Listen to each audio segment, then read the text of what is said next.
आज के कहानी का शीर्षक है नक्षत्रपुर। उत्तर प्रदेश के एक छोटे से गांव जिसका नाम था नक्षत्रपुर में रहता था एक लड़का नाम विक्रम। विक्रम की उम्र सिर्फ 15 साल थी, लेकिन उसकी आंखें ऐसी थीं कि आसमान को भी शर्मिंदा कर देती।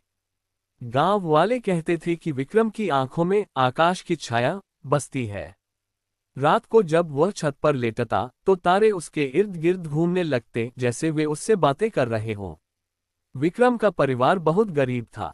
पिता खेतों में मजदूरी करते थे और माँ घर संभालती थी। विक्रम स्कूल जाता था, लेकिन उसका मन हमेशा आसमान की तरफ रहता। वह विज्ञान की किताबें पढ़ता और रात भर तारों को देखता। उसके दोस्त उसे तारों का पागल कहकर चिढ़ाते, लेकिन विक्रम को कोई फर्क नहीं पड़ता। एक रात जब पूर्णिमा का चांद पूरे गांव को चांदी जैसा बना रहा था, विक्रम छत पर लेटा हुआ था। अचानक उसे लगा कि आसमान में एक तारा टिमटिमा रहा है, लेकिन वह बाकी तारों से अलग था। वह तेजी से झपक रहा था, जैसे कोई संदेश दे रहा हो। विक्रम ने अपनी आंखें बंद की और मन ही मन कहा, अगर तुम सच में कुछ कहना चाहते हो तो मुझे दिखाओ। उस पल एक अजीब सी चमक पूरे आसमान को भर गई। विक्रम की आंखें खुली तो वह देखा कि वह अब अपने गांव में नहीं, बल्कि एक अनजान जगह पर खड़ा है। चारों तरफ अंधेरा था, लेकिन आसमान में इतने सारे रंग बिखरे हुए थे कि लगता था कोई जादुई पेंटिंग बन रही हो। सामने एक विशाल आंख तैर रही थी, पूरी तरह पारदर्शी, लेकिन अंदर अनगिनत तारे घूम रहे थे। तुम कौन हो? विक्रम ने डरते डरते पूछा। आंख से एक गहरी लेकिन कोमल आवाज निकली, मैं आकाश की आंख हूं। मैं हर उस इंसान को चुनती हूं जो सच्चे दिल से आसमान को देखता है। तुम्हें एक मौका मिला है विक्रम। 3 रातों तक तुम मेरे साथ रह सकते हो। मैं तुम्हें ब्रह्मांड के 3 रहस्य दिखाऊंगी, लेकिन याद रखना, हर रहस्य के साथ एक कीमत चुकानी पड़ेगी। विक्रम का दिल जोरों से धड़क रहा था। वह बोला, मैं तैयार हूं। पहली रात। समय की नदी।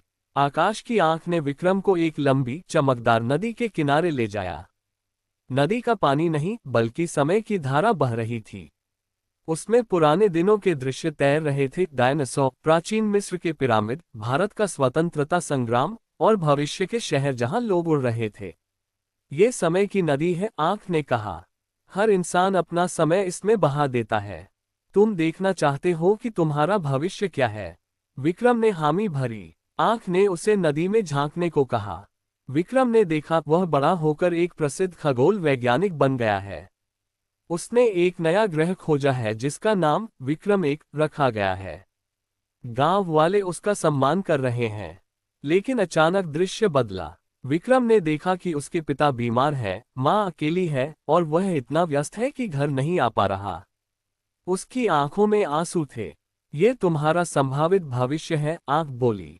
अगर तुम सिर्फ सफलता चुनोगे तो परिवार खो दोगे, लेकिन अगर संतुलन रखोगे तो दोनों मिल सकते हैं। कीमत क्या होगी? तुम्हें अपना सबसे बड़ा सपना आधा छोड़ना पड़ेगा। विक्रम ने सोचा और कहा, मैं संतुलन चुनता हूं। आंख मुस्कुराए। बहुत अच्छा। पहला रहस्य, समय कभी रुकता नहीं, लेकिन इंसान उसे संभाल सकता है। दूसरी रात। भावनाओं का तूफान। दूसरी रात को आकाश की आंख ने विक्रम को एक विशाल बादलों के महल में ले जाया। वहां हर बादल एक भावना का रूप था, खुशी के बादल गुलाबी, गुस्से के बादल काले, दुख के बादल भूरे। भावनाएं ब्रह्मांड का सबसे शक्तिशाली तत्व हैं, आंख ने समझाया। वे ग्रहों को भी हिला सकती हैं। विक्रम को एक बादल पर बैठाया गया। अचानक तूफान आ गया। उसमें उसके अपने जीवन की सारी भावनाएं घूम रही थीं। स्कूल में दोस्तों से चिढ़ाए जाने का गुस्सा, माँ के हाथ का खाना खाने की खुशी, पिता के थके हुए चेहरे को देखकर का दुख और तारों को देखने का अजीब सा प्यार। तूफान में एक आवाज आई, अपनी सबसे गहरी भावना चुनो और उसे छोड़ दो, तभी तुम आगे बढ़ सकोगे।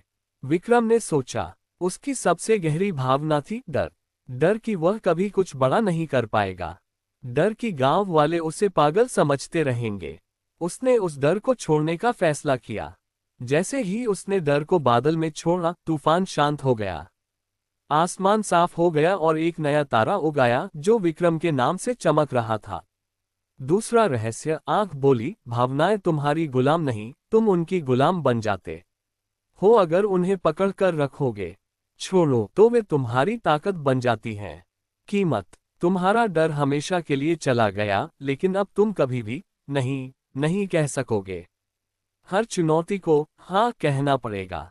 विक्रम मुस्कुराया, ठीक है। तीसरी रात, सपनों का बाजार। तीसरी और आखिरी रात को विक्रम को एक अनोखे बाजार में ले जाया गया। ये बाजार सिर्फ सपनों का था। दुकानों पर लोग अपने सपने बेच रहे थे या खरीद रहे थे। कोई अपना बचपन का सपना बेच रहा था, कोई अमीरी का सपना खरीद रहा था। आकाश की आंख ने कहा, यहाँ हर सपना की कीमत होती है। तुम अपना सबसे बड़ा सपना खगोल वैज्ञानिक बनने का बेच सकते हो और बदले में अपने परिवार को खुशहाल बना सकते हो, या फिर इसे रखकर गरीबी में रह सकते हो। विक्रम ने बाजार में घूमना शुरू किया। उसने देखा कि कई लोग अपने सपने बेचकर धन कमा रहे थे, लेकिन उनके चेहरे उदास थे। एक बुजुर्ग ने उसे रोकर कहा, बेटा, सपना बेच दिया तो जीने का मकसद ही खत्म हो गया। विक्रम ने फैसला किया। उसने अपना सपना नहीं बेचा, बल्कि उसने आकाश की आंख से कहा, मैं अपना सपना रखता हूं, लेकिन अपनी खुशी का कुछ हिस्सा परिवार को देना चाहता हूं। आंख ने पूछा, कीमत क्या होगी? विक्रम बोला, मैं हर रात तारों को देखने का समय आधा कर दूंगा, बाकी समय परिवार के लिए। आंख ने सहमति जताई। तीसरा रहस्य, सपने सिर्फ तुम्हारे नहीं होते, वे उन लोगों से जुड़े होते हैं जिन्हें तुम प्यार करते हो। सच्चा सपना वह है जो दूसरों को भी ऊपर उठाए। 3 रातें खत्म हो गईं। विक्रम वापस अपनी छत पर आ गया। सुबह हुई तो वह उठा और देखा कि उसके आसपास सब कुछ वैसा ही था, लेकिन अंदर कुछ बदल गया था। उस दिन से विक्रम का जीवन बदल गया। वह स्कूल में अच्छे से पढ़ाई करने लगा। शाम को पिता के साथ खेतों में मदद करने लगा। रात को सिर्फ आधा घंटा तारों को देखता और बाकी समय माँ के साथ बातें करता। कुछ साल बाद विक्रम ने गांव में एक छोटा सा वेधशाला बनाया। उसमें गांव के बच्चे आते और तारों को देखते। विक्रम ने एक नया तारा नहीं खोजा, लेकिन उसने सैकड़ों बच्चों के सपनों को जगा दिया। उसके पिता ठीक हो गए, माँ खुश थी। एक रात जब विक्रम अपनी वेधशाला में बैठा था, आसमान में वही आकाश की आंख दिखाई दी। उसने मुस्कुराते हुए कहा, तुमने तीनों रहस्य समझ लिए, समय को संभालना, भावनाओं को छोड़ना और सपनों को बांटना। अब तुम ब्रह्मांड के सच्चे यात्री हो।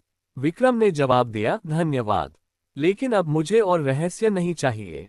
मैं यहीं अपने गांव में अपने लोगों के साथ ब्रह्मांड को समझना चाहता हूं।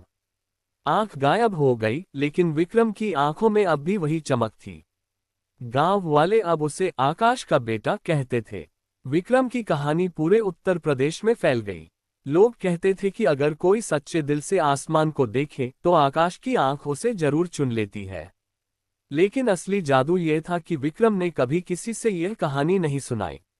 वह चुपचाप अपना काम करता रहा, पढ़ाता, मदद करता और रात को आधा घंटा तारों से बातें करता, क्योंकि उसे पता था कुछ रहस्य सिर्फ दिल में रहते हैं, शब्दों में नहीं।